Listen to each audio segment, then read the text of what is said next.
What was your emergency? This is Alex Murdaugh at 4147 Moselle Road. I need the police to answer immediately. My wife and child just shot badly. Guns on you at all? No, sir. It's leaning up against the side of my car. Okay. You're fine, man. You're fine. Turn around for me. I don't have any. Okay. Yes, sir. I see that. Okay. This is your wife and son? And son. Okay. It's bad. Check the pulses. Yes, sir. This is the firearm you brought from inside the house? Yes, sir. Yes, sir. I went and got. This is a long story. My son was in a boat wreck a few months back. He's been getting threats. Most of it's been benign stuff we didn't take serious. Okay. You know, he's been getting like punched. I know that's somebody. I know that's what it is. Okay. When did you get home? Right when you called, or did you go to the house first? Where is the house? I came to the house first. My mom has late stages Alzheimer's, and my dad is in the hospital. Came back here. I mean, I pulled up and I could see him, and you know, I knew something was bad. I ran out. I knew it was really bad. My boy over there, I could see it was.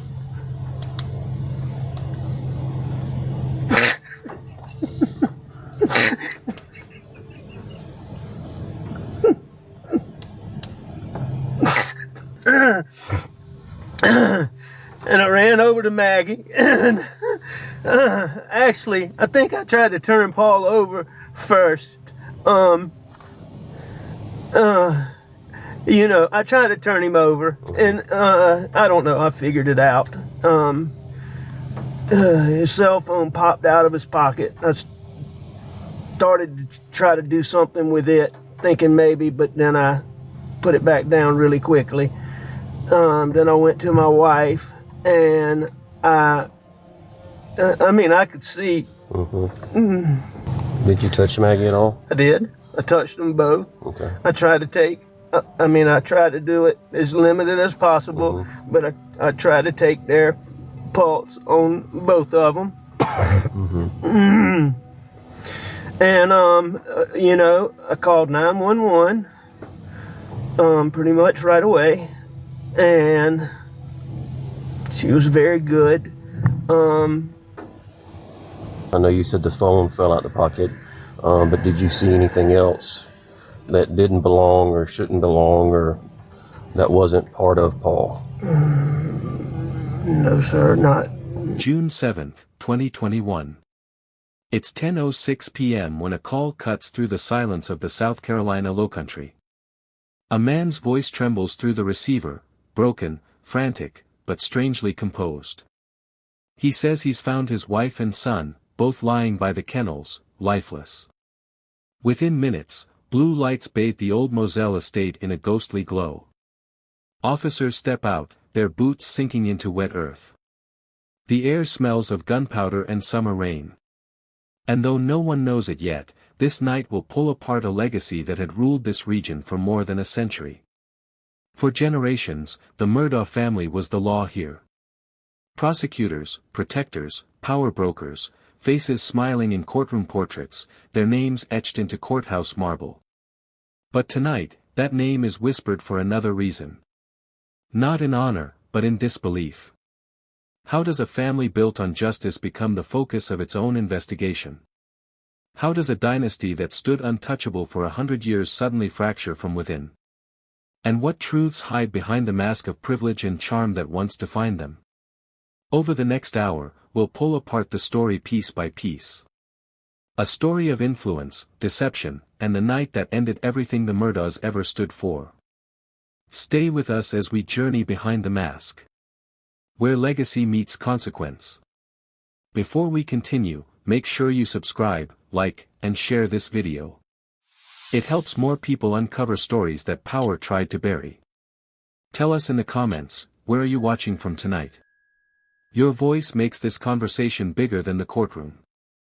And thank you, truly, for your incredible support.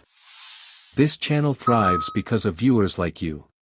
Join our YouTube membership today to unlock exclusive, in-depth episodes, early releases, and the kind of premium storytelling that keeps history and truth alive. For more than a century, the name Murdaugh carried weight across South Carolina's lowcountry. From courthouse steps to country clubs, it symbolized law, power, and privilege. The story began in 1920, when Randolph Murdaugh Sr. became the 14th Circuit Solicitor, the top prosecutor across 5 rural counties.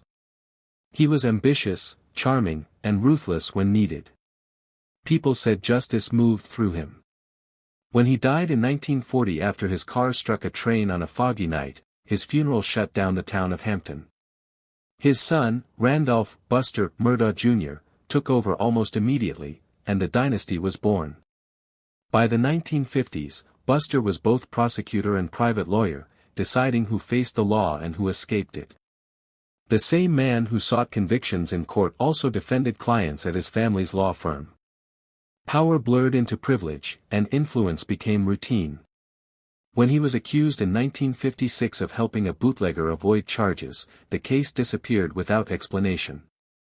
For locals, it was simple: the rules didn't apply to a Murdaugh.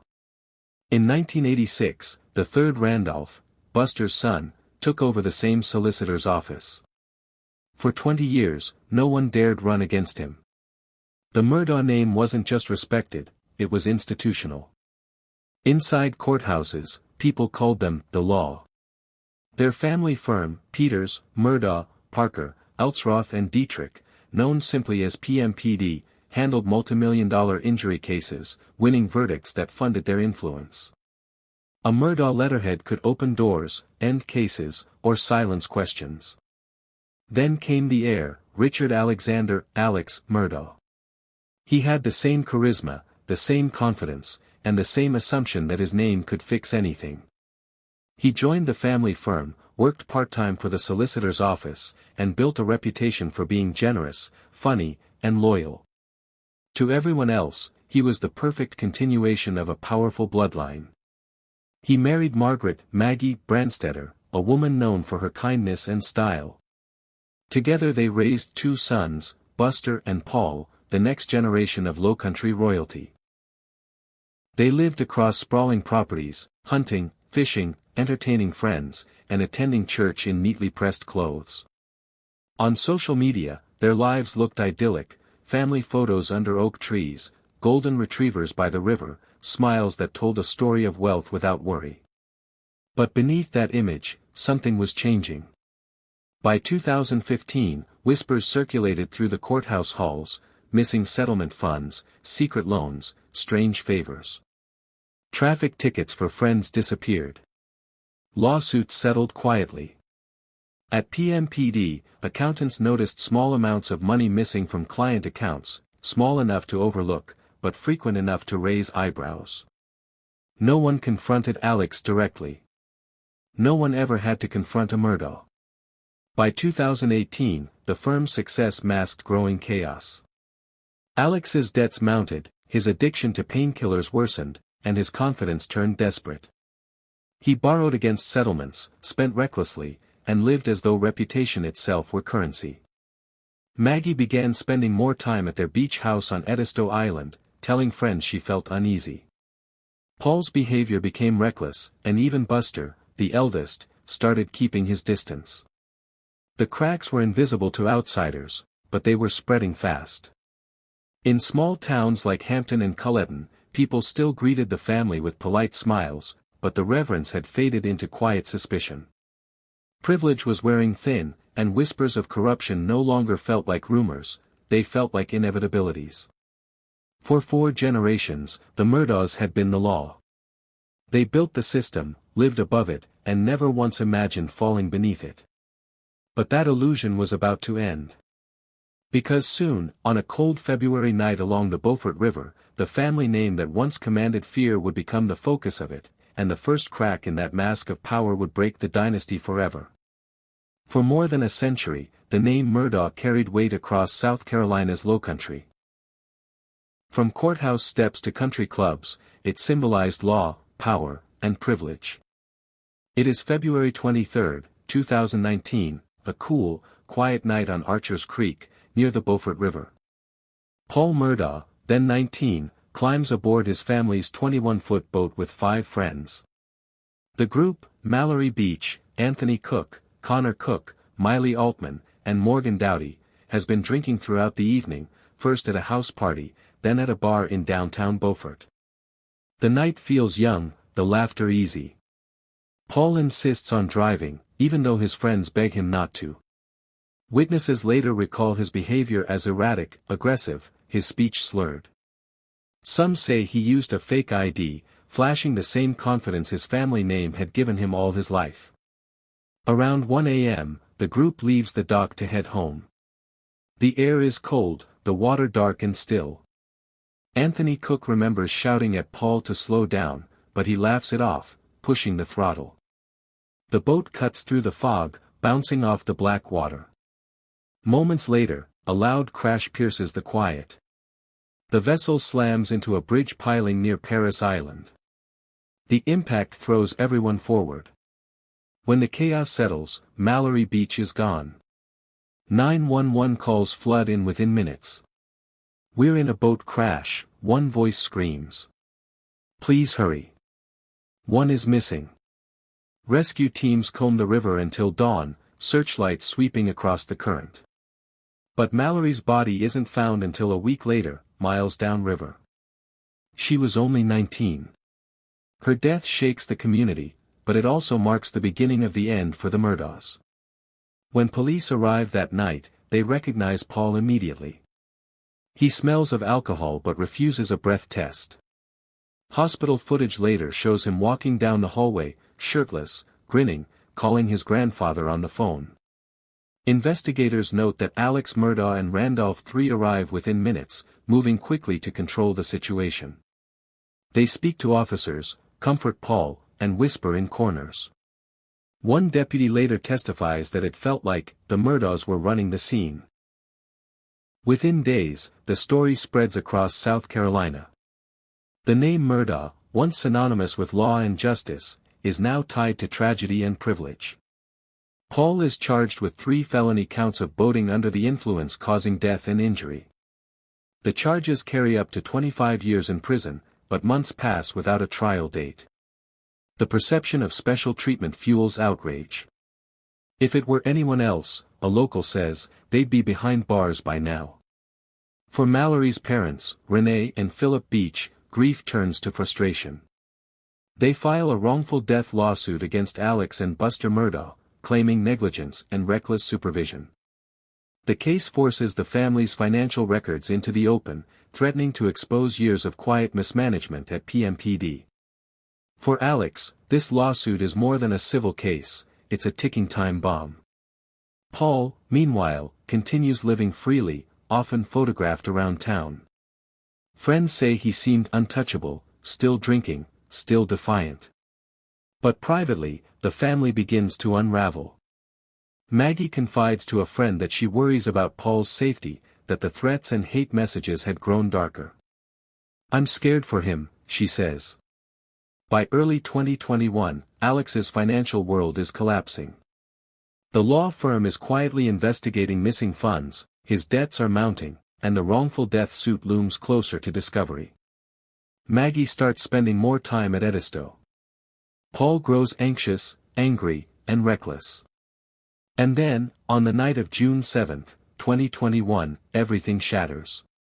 The calls to 911, the sirens, the flashing lights, they all trace back to this moment on the Beaufort River, to the night when a young girl's death cracked the foundation of a dynasty that once thought itself untouchable. The fall of the Murdaughs didn't begin in the courtroom. It began on the water, with a crash, a scream, and a silence that would echo through the Lowcountry for years to come. It is February 2, 2018, a gray morning at the Moselle estate, long before the world would know its name. Gloria Satterfield, the Murdaughs' longtime housekeeper, arrives early as she always does. She has worked for the family for over 2 decades, raising their sons, tidying their sprawling home, and earning their trust. To Maggie and Alex, she is family. To Buster and Paul, she is the woman who patched up their scrapes and remembered their birthdays. But that morning, everything changes. At 9:30 a.m., a 911 call is made from Moselle. The operator hears panic in Maggie's voice. "Our housekeeper fell down the steps, she's bleeding bad." Paramedics arrive to find Gloria barely conscious, lying at the foot of the brick staircase outside.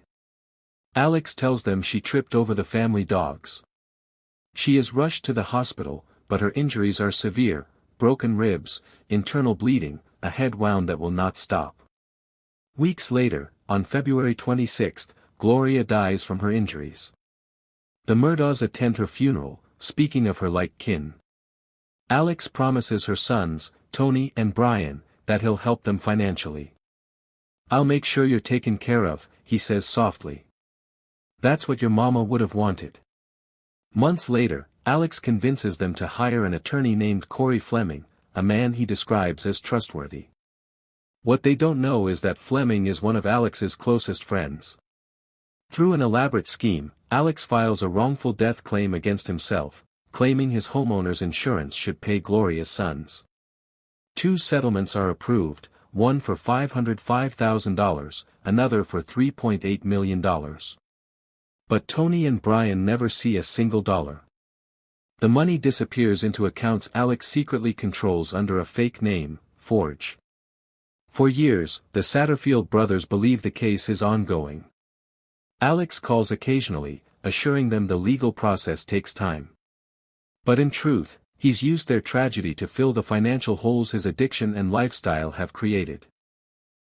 Between stolen client settlements and loans, the missing money grows into millions. By 2021, quiet murmurs about Alex's finances start spreading through PMPED. Partners notice unexplained gaps, checks written to Forge, and client complaints about unpaid funds. Then, the unthinkable happens. In June 2021, just days after Alex is confronted at work about the missing money, Maggie and Paul are murdered at Moselle. The news shocks the state, and sympathy for Alex pours in. The questions about missing funds fade overnight, buried beneath the weight of tragedy. But investigators at SLED begin tracing his finances anyway, and soon they uncover a pattern so massive it stretches back over a decade: stolen settlements, falsified signatures, and false claims. In September 2021, PMPD publicly announces Alex's resignation, revealing that he misappropriated millions. Days later, he calls 911 again, claiming a stranger shot him on a rural roadside while he was changing a tire. Investigators quickly learn it's another lie, a staged shooting meant to secure a life insurance payout for Buster. His alleged accomplice, Curtis Edward Smith, admits Alex hired him to pull the trigger.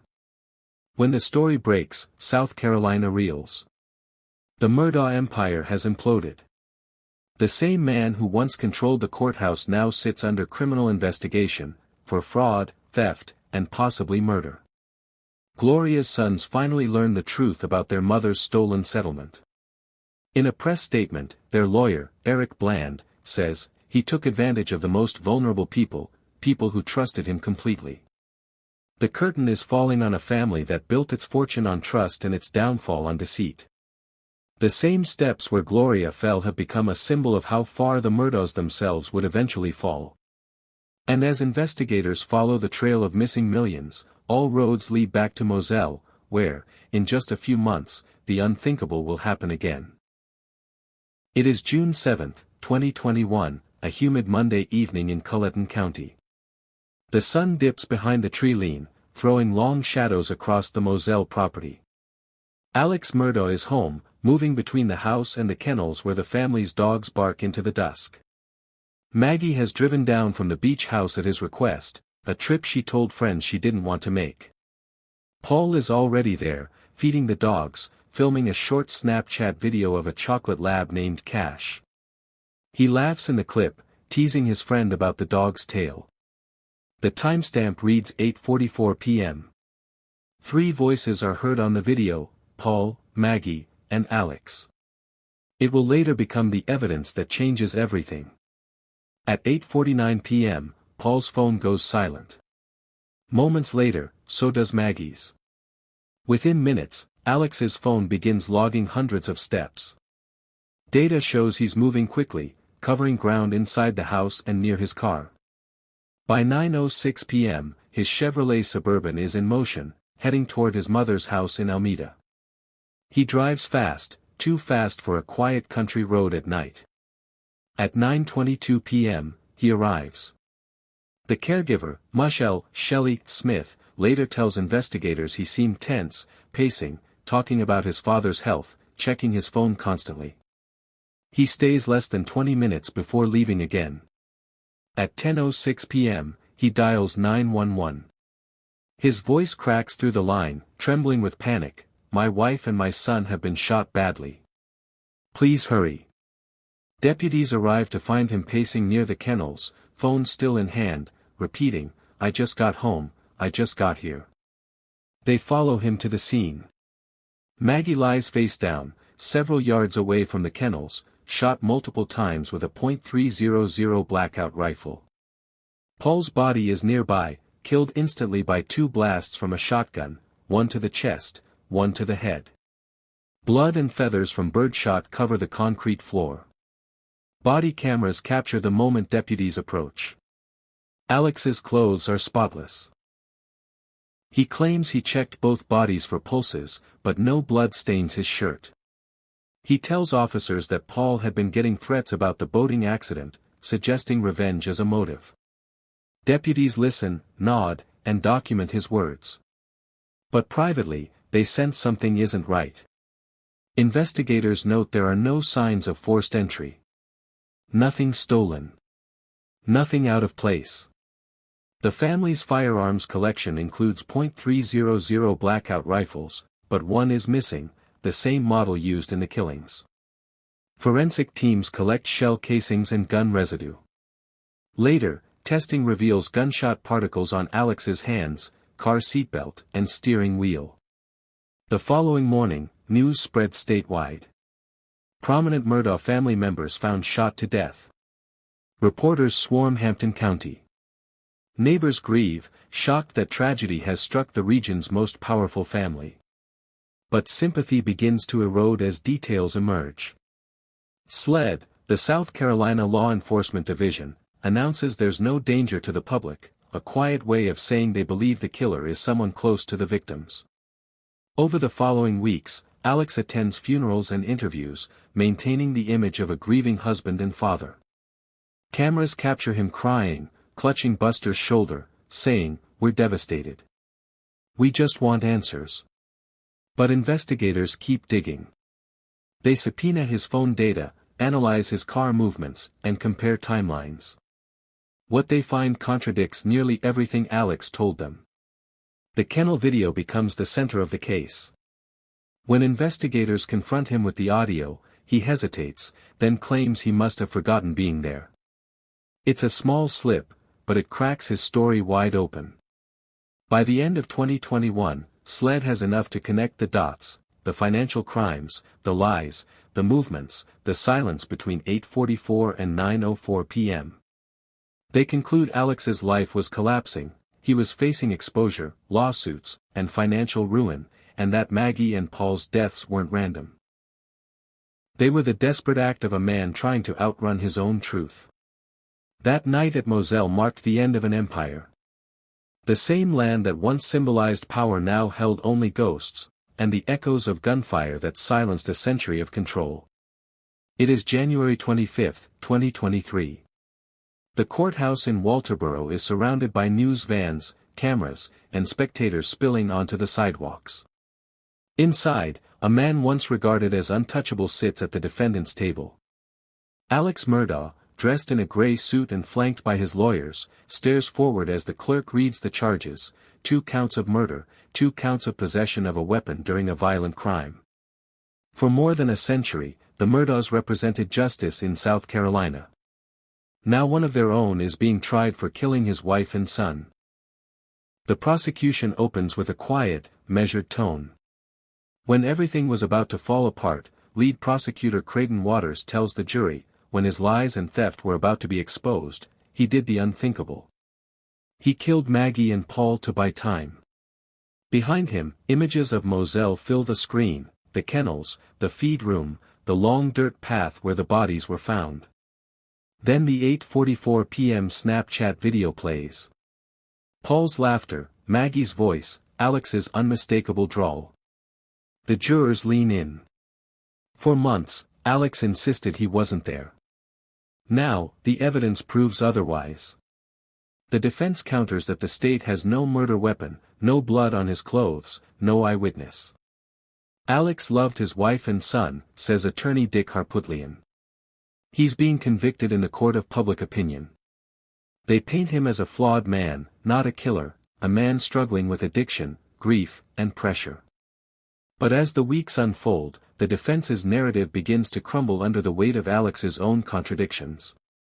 The state calls more than 70 witnesses. Experts testify about gunshot residue, phone data, and car telemetry. Alex's Suburban recorded every start, stop, and acceleration that night. The data shows him driving away from Moselle minutes after the murders, returning to find the bodies just as he called 911. Financial investigators take the stand next. They outline years of theft and deceit, millions stolen from clients, friends, and his own firm. The story grows larger than murder. It becomes about greed, addiction, and the abuse of power. When Alex decides to testify, the courtroom falls silent. He raises his hand, swears the oath, and turns toward the jury. "I did not kill my wife or my son," he says, voice shaking. He admits to stealing money, to lying, to betraying his clients. "But I would never hurt Maggie or Paul. Never." Under cross-examination, Prosecutor Waters presses him. "You lied about being at the kennels, didn't you?" Alex pauses, eyes down. "Yes, I did," he whispers. "I lied because I was scared." The room is silent. Then Waters asks, "You've lied to everyone who ever trusted you.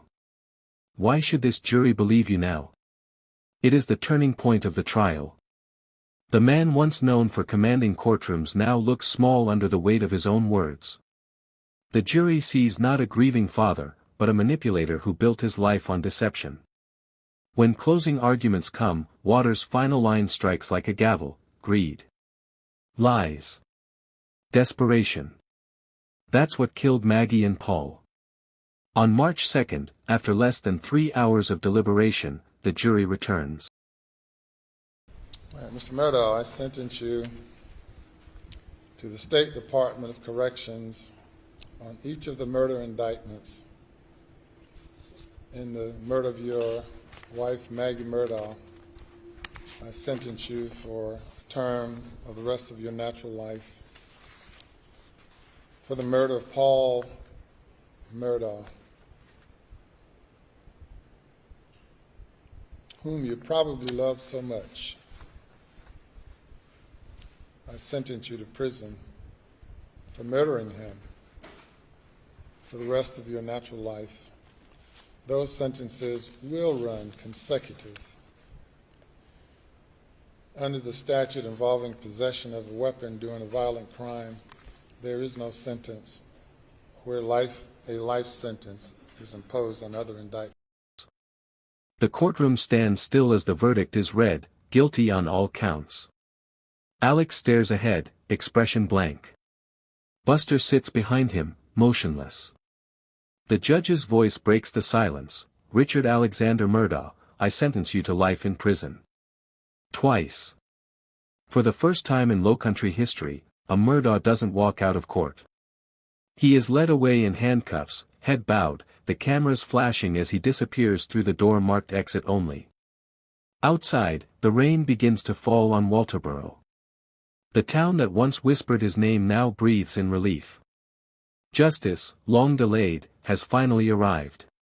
But for the people of South Carolina, the question lingers: how did it take so long for anyone to see what was right in front of them all along? The morning after the verdict, Walterboro is silent. The crowd has gone, the courthouse empty except for the creak of old floors and the rustle of papers being filed away.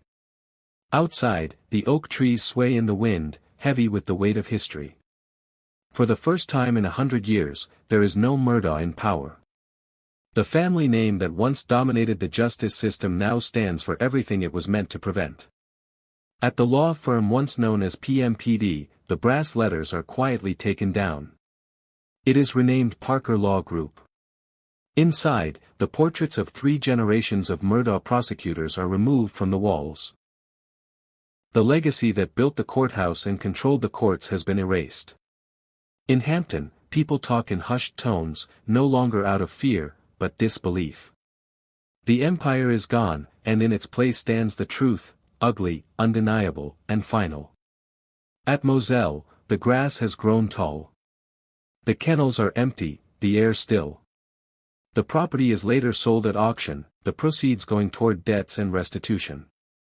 What was once a family estate is now a crime scene frozen in memory. Some locals say the place feels cursed, others say it finally feels honest. Every brick, every shadow carries the reminder of how far power can fall when built on lies. In prison, Alex Murdaugh wakes to the clang of metal doors and the sound of other inmates calling out names. Gone are the monogrammed shirts, the courthouse handshakes, the easy charm that once defined him. Now there is only the echo of what used to be. Reports describe him as polite, quiet, and detached, reading legal documents, taking notes, appealing his conviction. To some, it feels like another manipulation, to others, it's a man left alone with his truth. Meanwhile, investigations continue. Prosecutors uncover dozens of additional charges: fraud, embezzlement, money laundering, and tax evasion. In total, Alex faces over 100 counts. In 2023, he pleads guilty to federal fraud charges, admitting that he stole millions from the people who trusted him most. In court, he says, "I'm sorry for what I've done. I want my family to have peace." But for most, the apology rings hollow. The people who once lived in the shadow of the Murdaugh name now speak freely. The Satterfield family finally receives their settlement, years after Gloria's death. The Beaches find closure as their civil case reaches a resolution. And the death of Stephen Smith, a young man whose mysterious 2015 death was long ignored, is reopened as a homicide investigation. The cracks in the Murdaugh legacy have exposed more than corruption. They've exposed a system that allowed it to thrive. For South Carolina's Lowcountry, the story of the Murdaughs is no longer one of respect or fear. It is a warning. A reminder that unchecked power can twist even the meaning of justice. The same courthouse that once protected them now stands as a monument to their fall. The dynasty ended not with a gunfight or scandal, but with a verdict, a moment when the truth finally outweighed the lies. The name Murdaugh will forever be written in the history of the South, but not for the cases they won, the lives they touched, or the influence they held. It will be remembered for how it all came undone. Thank you for watching and for standing with us through this story. Your support helps keep the truth alive. Don't forget to like, subscribe, and share this documentary with others who care about justice. Tell us where you're watching from, and what this story makes you think about power, family, and the meaning of accountability. And if you'd like to help us keep telling the stories that matter most, join our YouTube membership for exclusive documentaries,